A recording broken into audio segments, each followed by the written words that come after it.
that lesson is to actually, I mean, we're looking at how babies learn to roll over to crawl.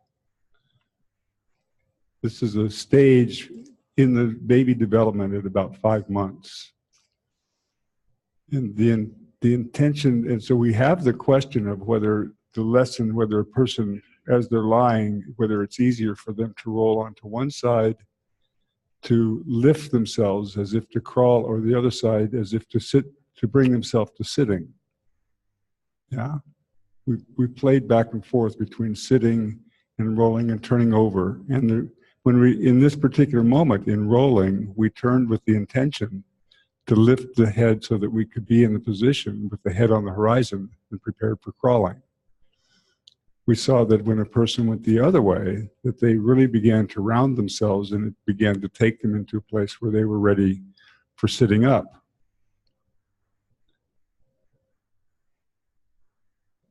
Yes. Yes? Yes. Yeah? Yeah. Okay. All right, so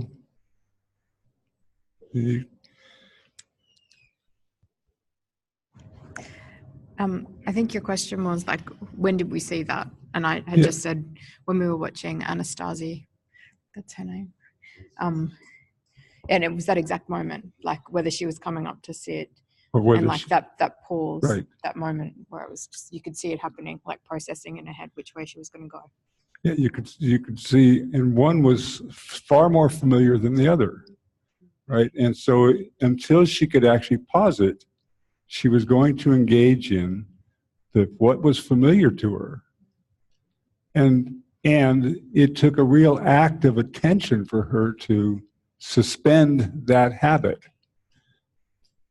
And we said yesterday that habits form and are carried out before we have the ability to observe them. Yeah. We talked, and then we talked about the ways that you can interfere with the habit relative to watching the habit form. Yeah. Okay. So these are, and we said that these are important elements to the Feldenkrais method, in the sense that it's this ability to make this observation that gives us the ability to actually change how we do or what we do. Yeah. Oh, someone's buying cake.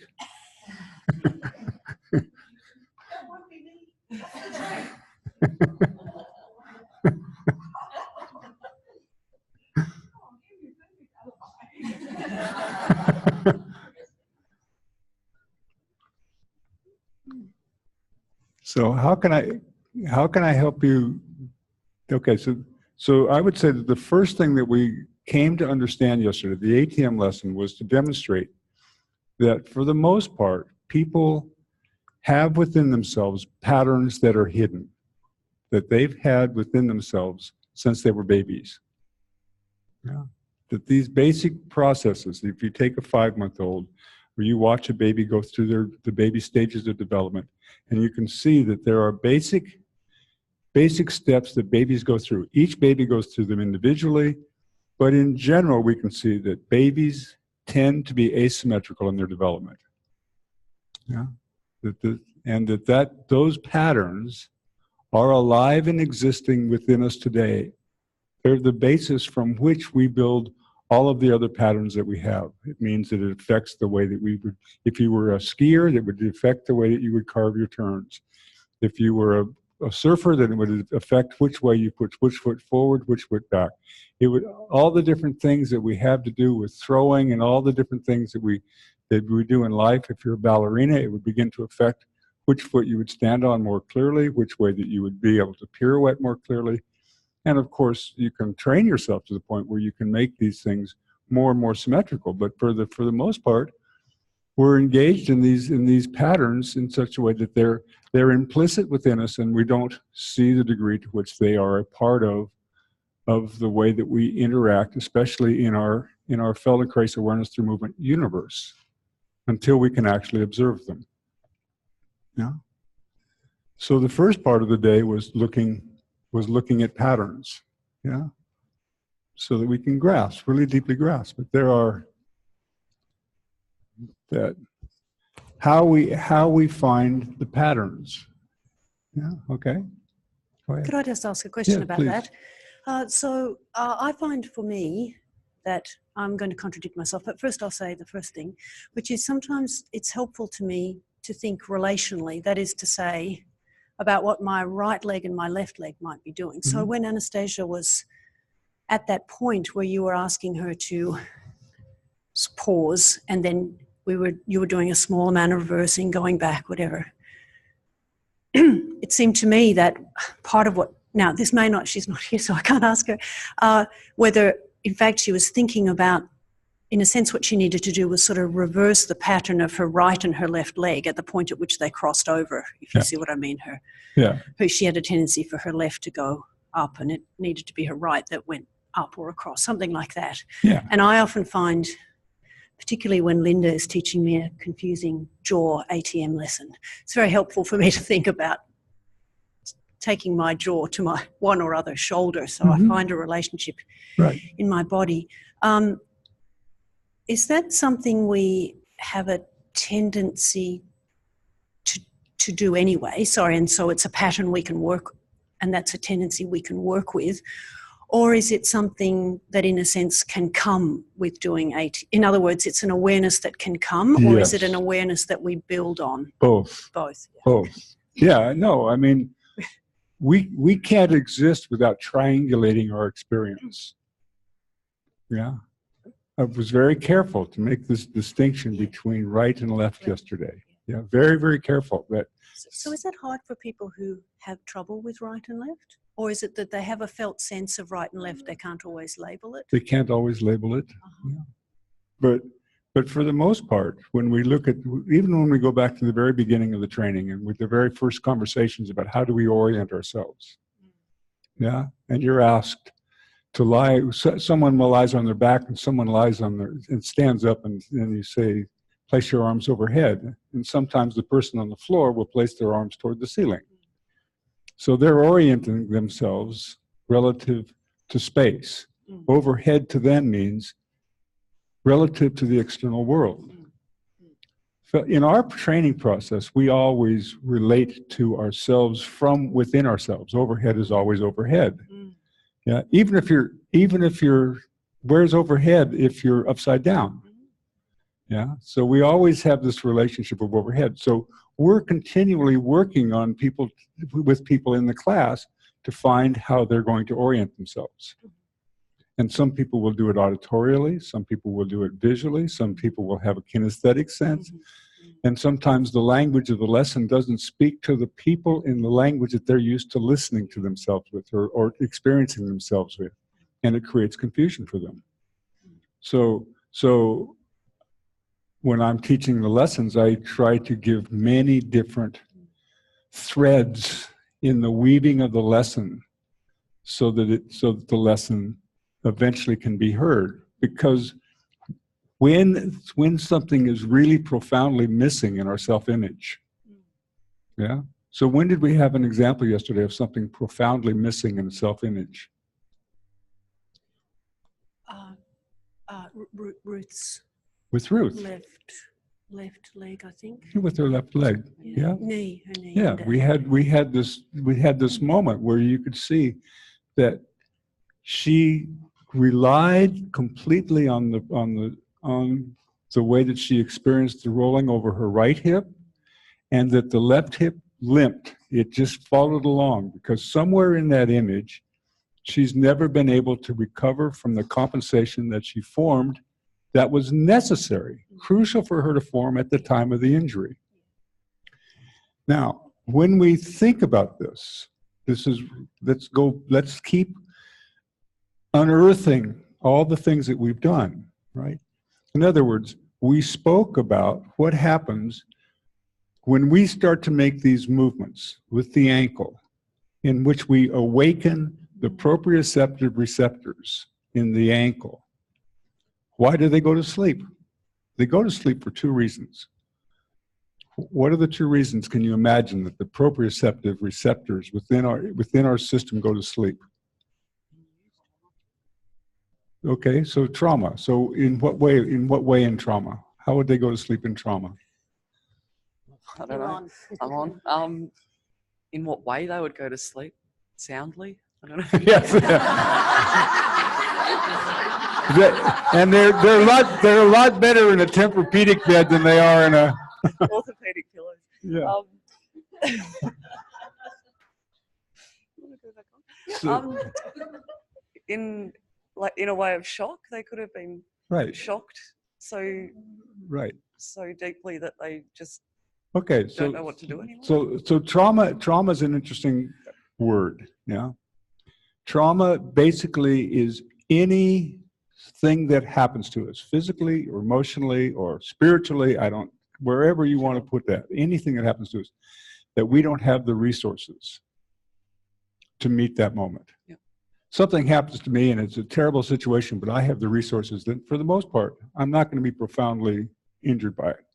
My trauma to myself the other day, I'm not going to be profoundly injured by it by a long period of time, because, I mean, the thing is that I'm willing to be in the middle of all the difficulty with it, and to grow from it. So it's not going to be. I'm not going to be profoundly wounded and protected and defended by it, right? And I hope that you aren't either. Yeah. Okay.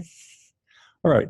But so we can guess, if it's a physical injury, what does the body do, anybody's do, to preserve their life? Protects itself. It protects itself. In other words, it begins to create compensatory patterns. Yeah? And so if I've injured my knee or I've injured my ankle, the first thing that I do is I preserve that by casting it. Internally, I cast it. Yeah, I cast it and I shift my attention to whatever I need within myself to give me the chance for self-preservation. My entire self shifts and I compensate for the injury. When I injure myself like that, proprioceptively, those receptors go to sleep. You literally shut that, your leg becomes an it. It is hurt, and I am fine.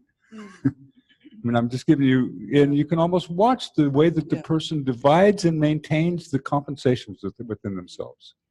Yeah? And they'll maintain those compensations.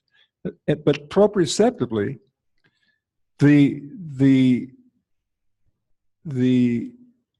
system forms almost an amnesia. Yeah? It almost forms an amnesia, because this, she's had a major surgery, right? Everybody here has had some form of injury that you've had maintained, and we said, for the most part, as we practice this work, we can become so attuned to the way that when we listen to a person, the sense of freedom and availability within the person, that we can become predictive as to when we can sense this person has experienced an injury. And the injury always is experienced as some way in which there's some kind of thickness, some kind of hardness, some kind of something that's not as available. Yeah. So in this situation, when we were watching Ruth, we were watching her, we could see that element within herself that had clearly, when you watch her, there had been some level of integration of wholeness, but as a result of the injury, she'd moved into a kind of a compensation. And she says it clearly, I can't find this part of myself, right? So she, in the process of making the lesson, had the opportunity to see for herself how she was maintaining a pattern relative to the injury. This pattern is different than the pattern that we have that comes all the way from early childhood development. The injury may have been related to that, but this is a pattern of compensation due to injury, and people have compensations due to emotional wounds the same way. The same kind of self-protective ways that people maintain something to keep themselves from feeling and experiencing what they don't want to experience again, right? People maintain these patterns within themselves. And as long as we're in that compensatory way, that has to be found in some sense as a muscular habit. Yeah, and so the injuries are hidden in the muscular habit. Yeah. Now, if a person is going to once again recover the sense of wholeness, which again means that they're going to be able to triangulate in the way that they triangulate in the world. I'm relating myself to my shoulders. That's fine. Someone might be doing it from their spine. Someone might just have an internal sense of right and left. Everybody in some way has. So I'll tell you an interesting story. So I was working with a woman in Dallas, Texas. And this woman is a mural artist. Yeah. I can tell you that there is not a bone in her body that knows anything about a skeleton. There is nothing in her vision of the world that knows anything about skeleton. Her world is colors. Yeah. And so I gave her a nice lesson. I think it was a nice lesson. She got up in a very interesting way. She had a completely different support. The way that I worked with her neurologically provided her a way of finding support for herself, but she didn't have a reference for what that support was. And I couldn't refer to, look, let's find how it is that you sit through your skeleton. So I asked her, so tell me, what is your absolute favorite color? And it was some aqua blue color. Yeah. Now, as soon as I said, so how is it for you when you experience that shade within yourself? And you could watch. It was like she lived the color. I said, now, if you take that color and you with color, you go to the paint store, you can find diminutions or different hues, right? So I say, take out the main hue and take it down by 3 degrees and watch what happens to you. And you can watch her shrink into the different color. So people are the same with music. People, have different ways of associating this into ways that are useful. And hopefully as practitioners, we're flexible enough to listen to and meet the people in the ways that we do. I keep coming back to this part because of something that I think in the Feldenkrais world is missing. And it's not understood, but Moshe knew how to bear weight. Moshe was a laborer when he got to Israel. He carried hod, 200 pounds on a bar. Hod is basically the word for mud for bricklayers and for building blocks. And he was a part of the crew that built the Sydney Opera House. He was a part of he built settlements, he built the synagogues. He was a part of that crew. And so he knew how to labor, and plus he had all the years in judo. Inherent within him is the ability to lift weight. Yeah, it's inherent within him. Now, many people who come into the Feldenkrais world have never really lifted weight in their life.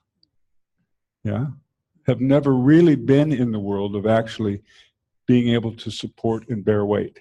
Yeah. So the whole process by which we learn to bear weight, if we're going to work effectively in this way so that we can become sensitive and not actually work against ourselves, then we have to study it. And I believe that as practitioners, we have to understand the properties of the human being in the field of gravity. Yeah.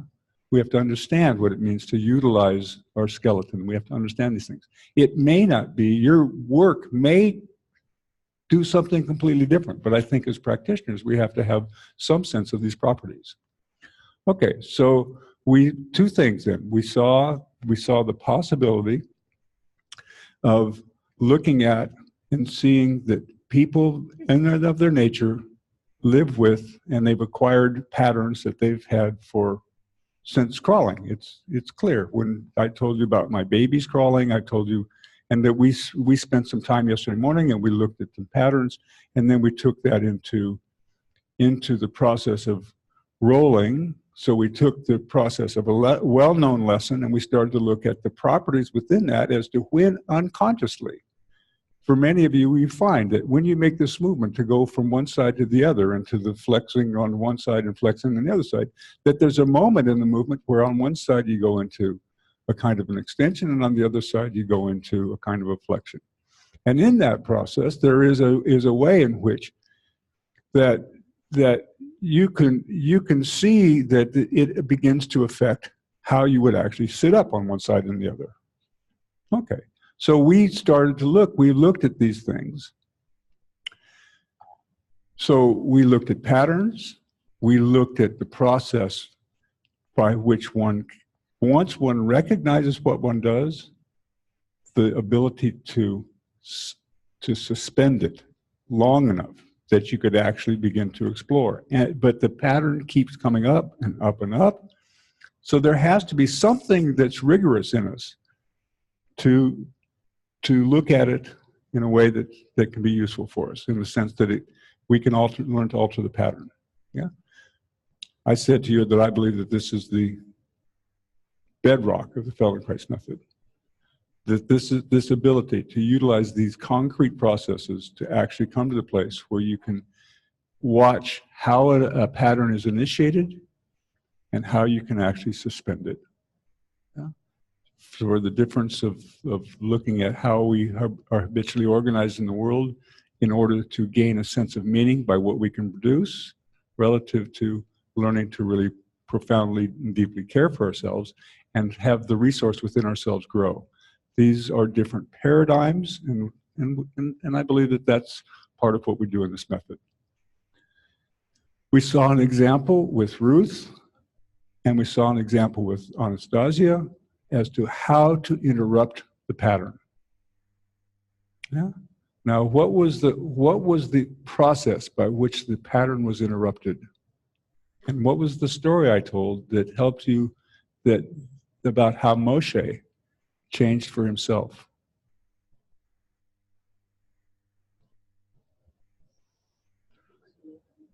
Excuse me? Yeah, so what did Moshe do?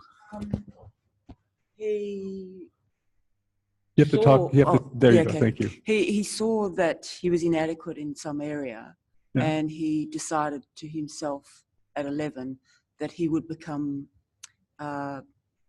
he would perfect his inadequate side of him. And what did he refer to? If you simply only refer to your inadequacy, that's the only thing that you have within yourself is the sense of inadequacy. He did something very differently. He referred. Oh yes, Yeah. sorry.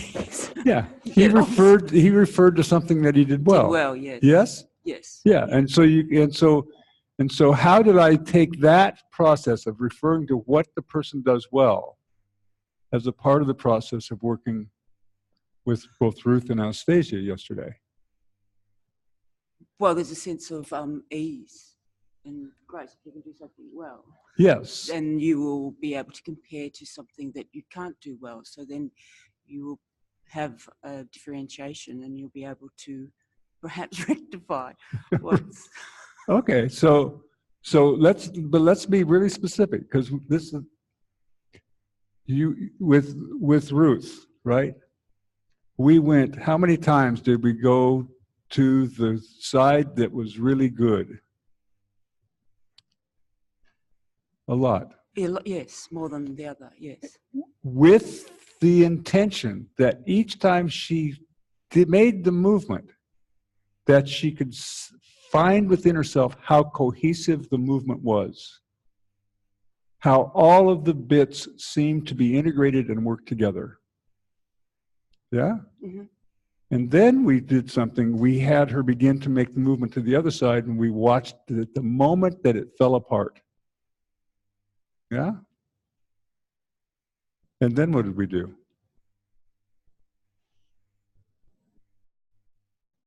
Well, I guess you did aid her in some way of moving so her hip would roll. I did something, but I did it out of some very particular thing. Remember, I had her go to the very smallest moment. Begin the movement in the side that's easy. The very beginning of how do you find what's easy? And we saw that the way that it's easy is an entire, complete organization within ourselves. Sure. Yeah? So she could refer to it. Now begin the movement the other way. Bring the quality of the other movement with you. Bring it. Go, be with it, come back, be with it. Yeah? So who's in charge of the learning? Well, the person doing the movement. The person who's doing the moving. Who's creating the context and the environment for in which they learn? Well, both. Both of us, right? So, but you can see we're actively investigating. We're in a dyad. We're in a conversation. It's a dialogue about what's possible. Yeah. So in two cases we saw that. Now, when we did this thing yesterday on the table, so please come and lie here for a moment. One of you, that doesn't make any difference. Have you been here before? No, good, okay. So come around. We're gonna go do a little ATM, then we're gonna come back. We'll come back to this because half of you didn't have a chance to do this yesterday, right? Right. So and of course everybody wants to have their chance.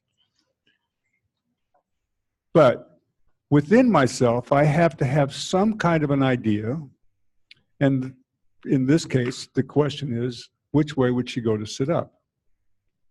Now, I might think that she might do something different if she's going to go onto her stomach to turn over onto her stomach. I don't know. She might do the same on both sides. Yeah? But if I look to see here first, if I was to ask her which way do I think that she would sit up, I think that if I was to come under here and to touch her, that I would find a way in which she begins to roll to the left more easily than which she rolls to the right. Yeah? Now, I don't know for sure that that's what she would do, but that gives me a basis that I would use to begin to predict. So what do you see me do?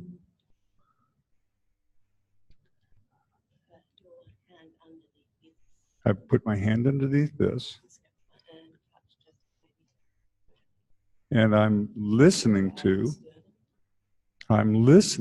whether this movement of lifting moves through her chest and moves into her ribs in a way that's easier than the opposite. Yeah?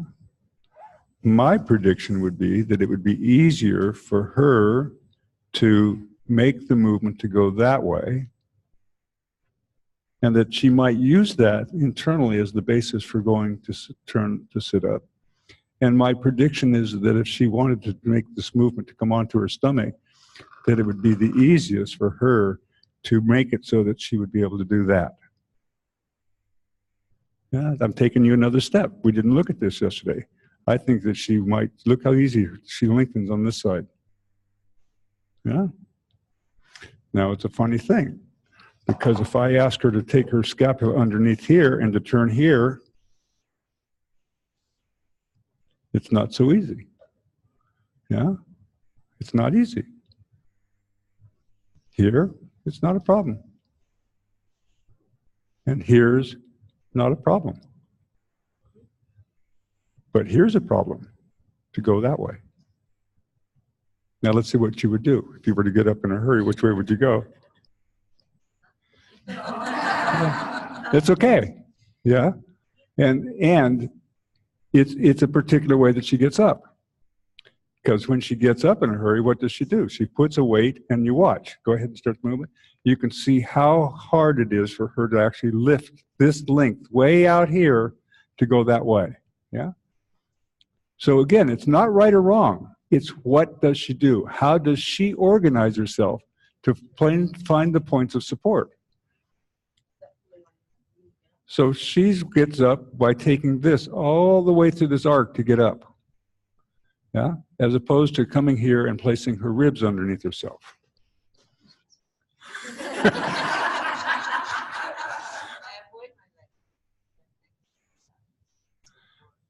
Uh-huh.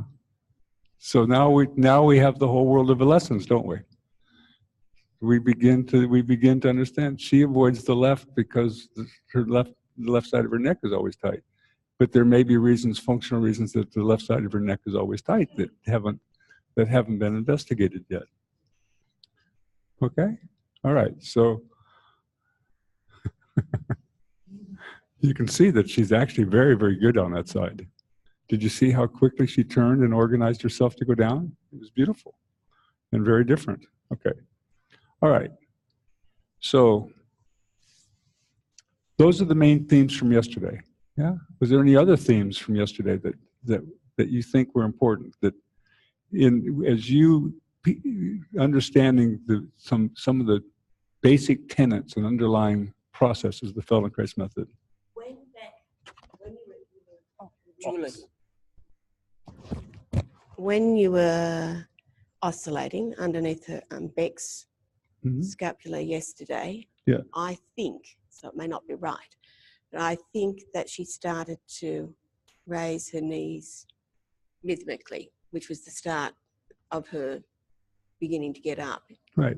Is that right? That you didn't do anything else other than... Well, no. What I'm looking for is the way a person coordinates the movement.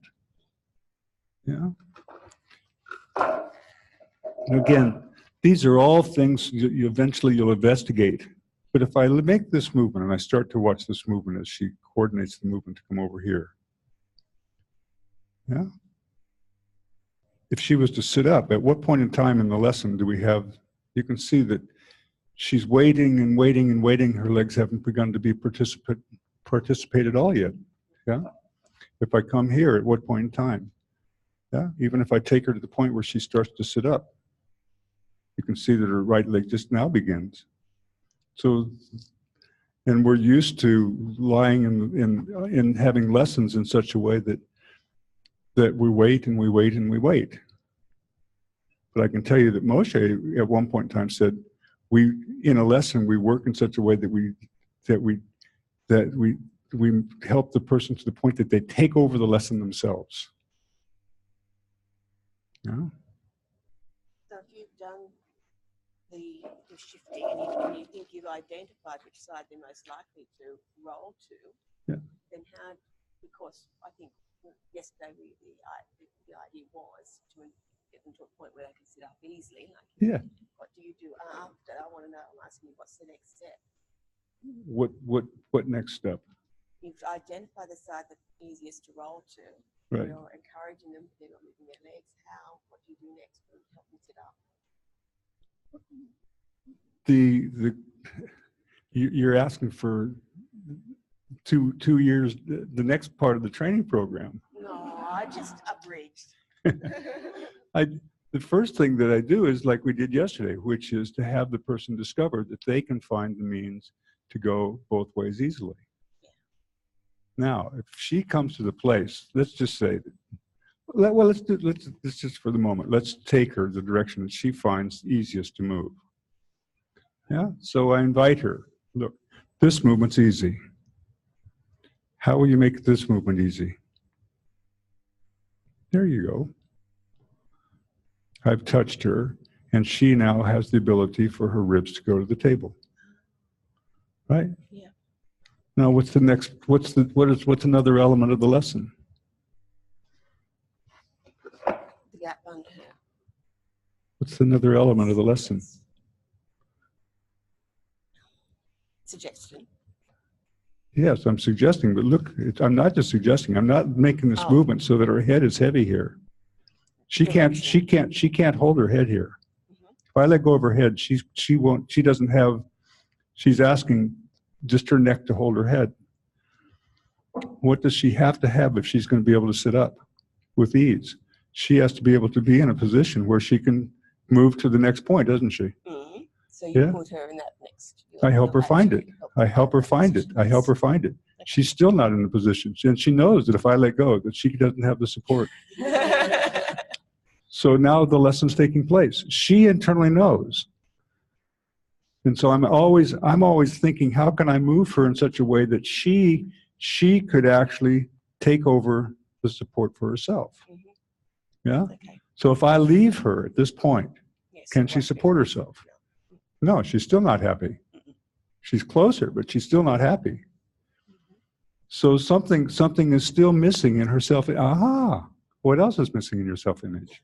Aha, what else is missing? Aha, what's going to have to happen next? What's going to have to happen if you're going to, aha, now can you support your head? Now you can support your head. Now come back down through. But you're always led by their progressions, their movements. So if it doesn't happen, it doesn't happen. No, that's what we're investigating.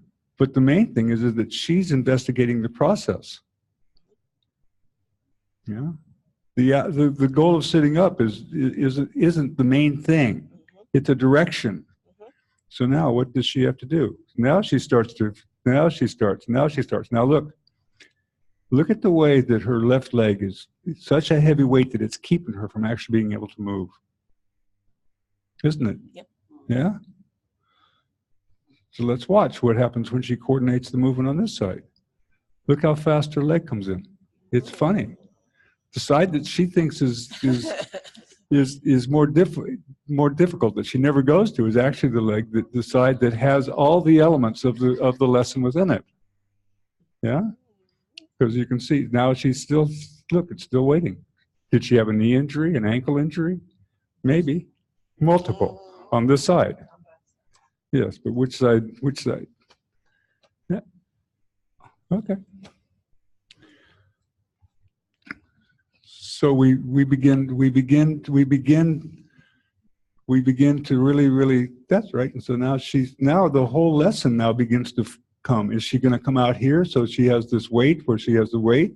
Is she going to come here? Is she going to turn in such a way that she could bring herself down into the table in this way that where she has all of her, excuse me, I'm sorry. No, that's, look, it's all reversible. See, at every point along this line in this lesson, she can make this movement in such a way that every single moment in this movement can begin to become really, really, truly reversible. That's right. She can go. She can go. She can watch. Now, if she makes this movement to lift this heavy weight up there, it's going to be hard for her. She might even actually be able to turn her pelvis up and under herself.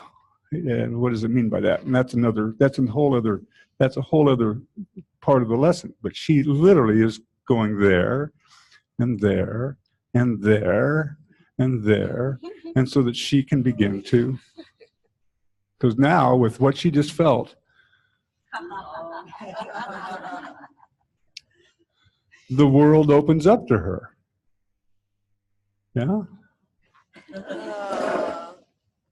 Yeah, look how sequentially, and that she finds all this surface that wasn't so much a part of her own experience before, and how she can find it. And by the way, now what happens?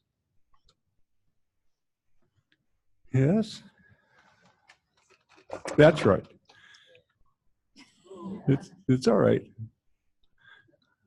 We're just giving you some examples, but now look at now there's the knee that hasn't recovered as much. It's not as quickly, it's not as full in her image. Yeah, this side, look, no wonder she wants to go there.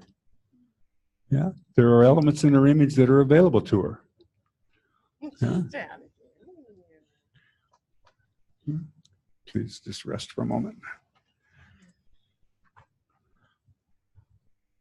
Now, here she is, and we can ask the question, is she biologically more fit? More fit, biologically. Fit. What does it mean to be biologically fit? Without hesitation, if for her life preservation, she can go here now. It's immediately available to her, right? She can find where to touch herself. She can begin to find all the support surfaces. Yeah? So she can go there, she can go there. We can start to say now for her, is she capable of then organizing herself to be there, yeah? Can she meet the environment with such a way that she can be here or there? Can she go to the United States and expect the traffic now to come from that side? Because she's Australian, right? So she knows that the traffic comes from here. But if she has to go to some other country, if she goes to Europe or something, and she can't go there, then she may step in front of a car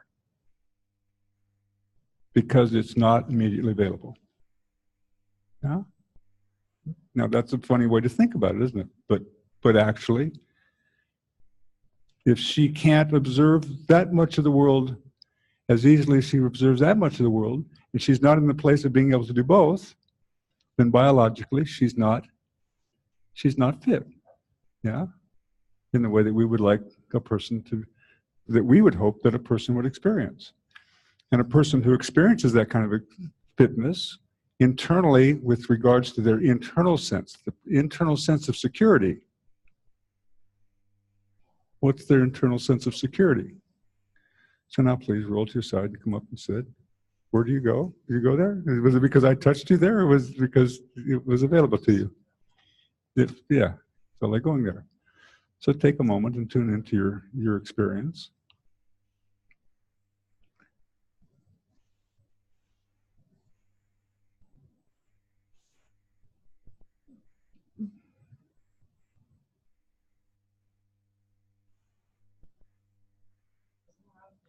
There's more of you. Yes.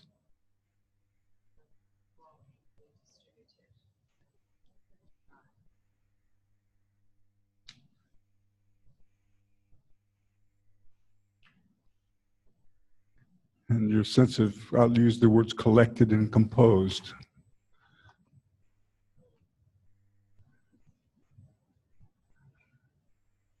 Is there any particular mental agitation, or is there a particular, what's the quality of the way that you experience your mind now? Calm. Calm. Yeah. Strong. Yeah. Yeah. Okay. So this is meeting the world, yes?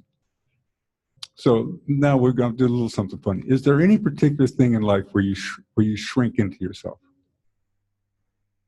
Any particular event or situations, like you have to give a public speech in front of 100 people? Yes, That was that. Now, did you watch what she did when she did that? Just like, how many of you also got a, when as soon as that was mentioned, right? Yeah? Yeah. Okay, great. So please come and stand for a moment. And just for a moment, find the sense of calmness again. Okay, just that's beautiful. Marvelous. So it's still so latent and so present with her that she can find it. And she knows when she goes out and she knows when she goes in. So now, just for the moment, imagine carrying this quality one step onto the stage. Only one step. Not to go out and give the talk, just to give one step. Can you carry this quality one step? Stay with it. That's it. Perfect. Still the same quality, or did you shrink a little bit?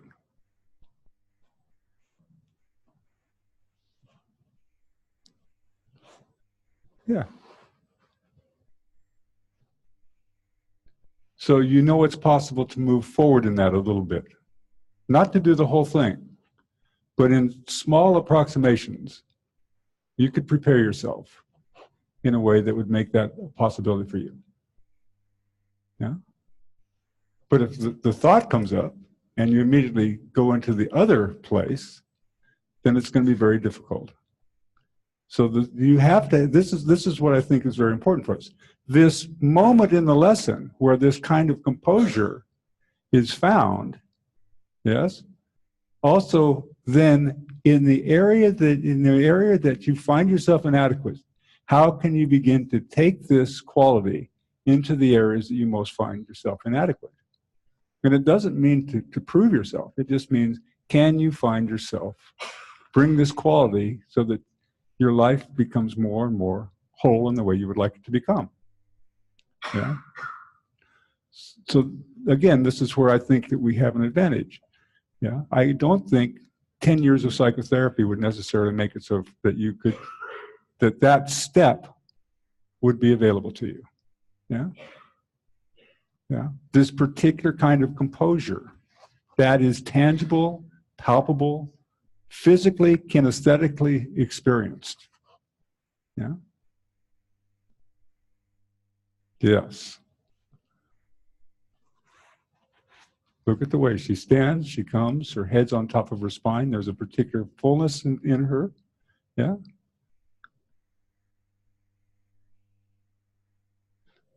I found myself thinking, Yeah. I found my thoughts coming in and trying to destabilize me and lead me down to the other place. Yeah. And then I remembered the step I took earlier.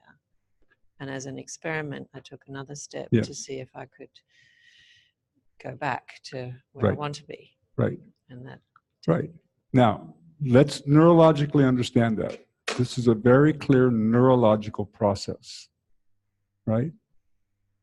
If you return to the loop where your attention is to what you've used historically to protect yourself, that process will inhibit your ability to make sense differences, because you'll be in that world. As soon as you turn your attention to your senses, the moment you turn your attention to sensing yourself, taking that step, the limbic system is inhibited. All of its protective processes are inhibited. And for the moment, you have the opportunity to put that away. Yeah, so that you can find, and so that this concrete sense, through successive small approximations, can continue to grow.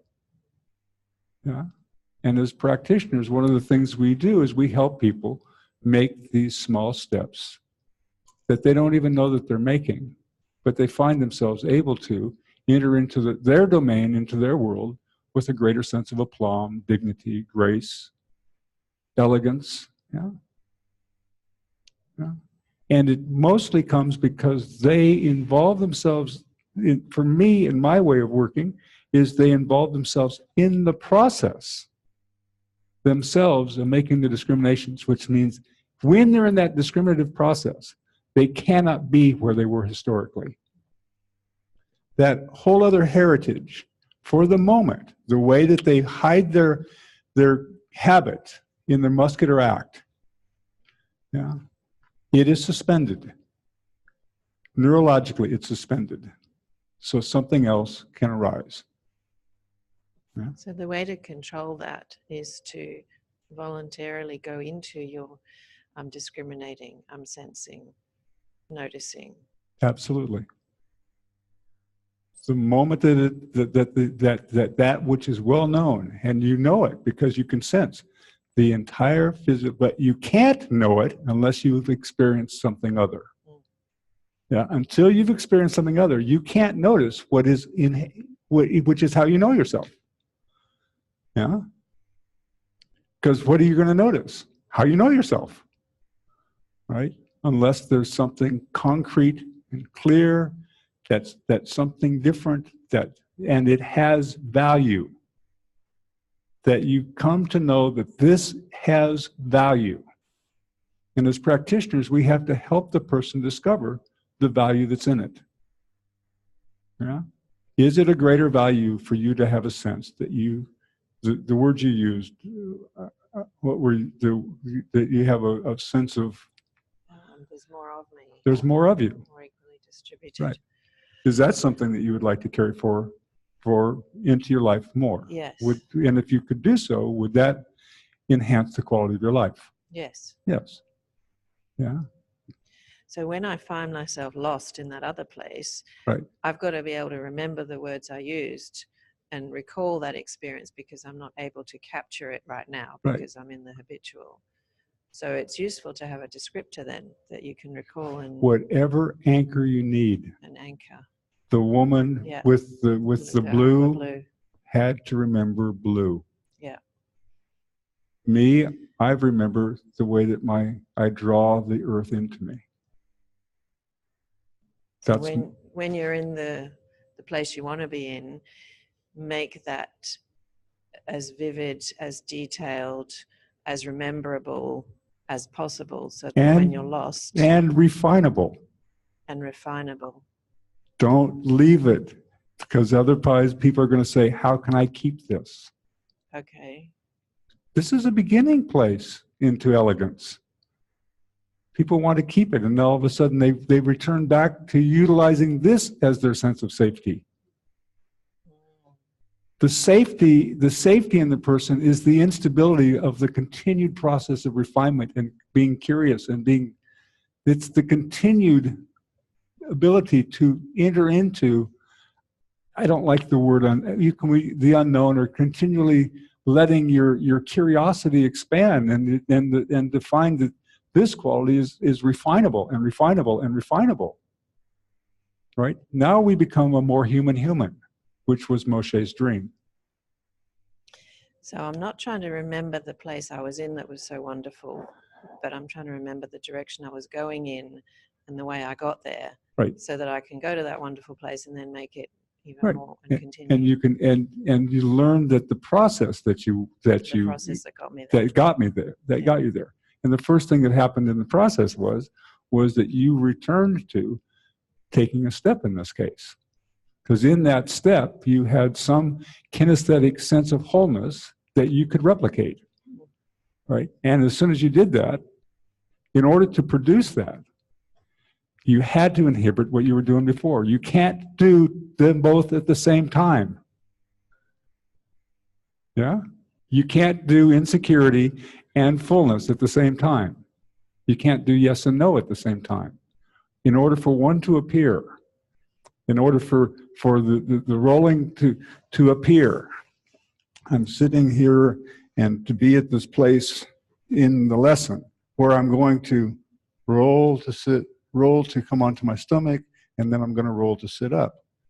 And I'm going to roll to my stomach, and I'm going to roll to sit up, right?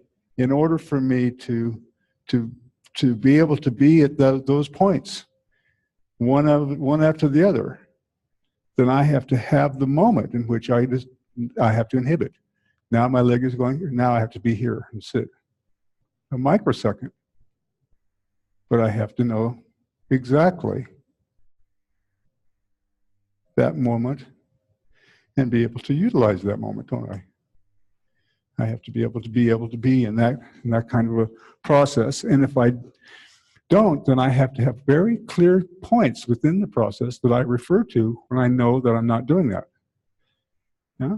Then I have to have the ability to eventually halt it.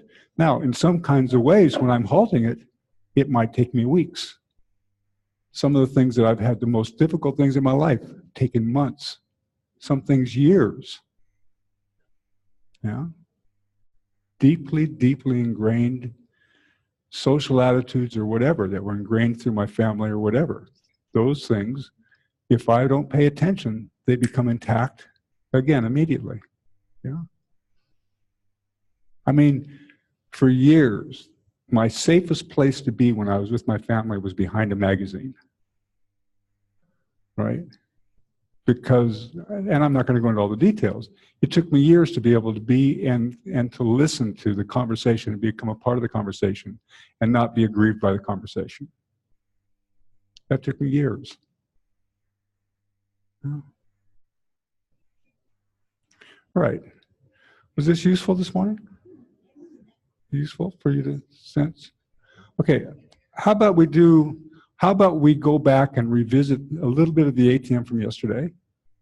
Yeah, so that we can play at it with what we've seen and understood. Then we'll come back and we'll make it so that the other person who hasn't had a chance has a chance to work at the table. Okay? Does that work for you guys? All right.